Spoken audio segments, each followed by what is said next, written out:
Hey hello guys, I hope you guys are well. আশা করি তোমরা সবাই ভালো আছো। আমি মুনতাসির হাসান তোমাদের সাথে চলে আসলাম একটি নতুন ভিডিও নিয়ে।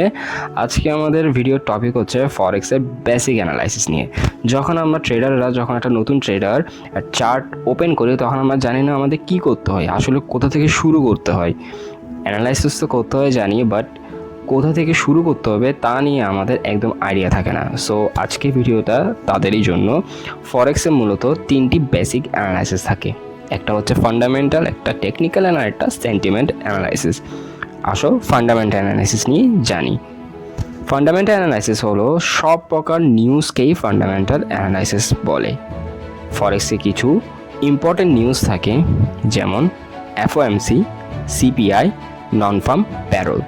এইসব নিউজ যখন থাকে তখন নতুন ট্রেডারদের উচিত স্টে অ্যাওয়ে ফ্রম মার্কেট।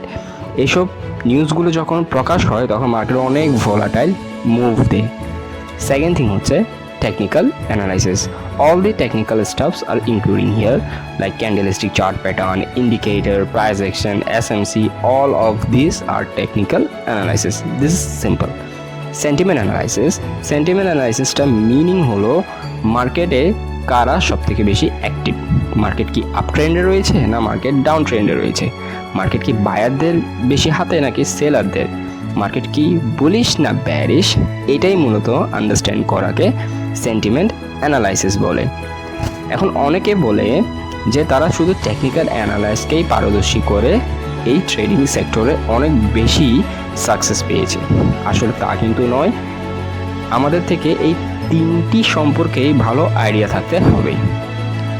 পার্সেন্টেজটা এমন হওয়া উচিত: technical analysis 70%, fundamental analysis 10% and sentiment analysis 20%। আমাদের তিনটি সম্পর্কে যদি ভালো জ্ঞান না থাকে তাহলে কি হবে, আমাদের ভিতরে কনফিডেন্সটা বিল্ড হবে না। সো কনফিডেন্স বিল্ড না হলে আমাদের সাইকোলজি অনেক হ্যাম্পার করে ট্রেডিং করার সময়। আশা করি তোমরা বুঝেছো এবং ভিডিওটি থেকে তোমরা কিছু ইনফরমেশন পেয়েছো। ভিডিওটি ভালো লাগলে অবশ্যই একটা লাইক দিবে, আমার চ্যানেলটা ভালো লাগলে একটা সাবস্ক্রাইব করবে। এমন নতুন নতুন ভিডিও আরও পেতে পাশে থাকা বেল আইকনটি অবশ্যই ক্লিক করবে। আর কোনো কনফিউশন থাকলে অবশ্যই আমাকে কমেন্ট করে জানাবে। দেখা হচ্ছে নেক্সট ভিডিওতে। Thank you.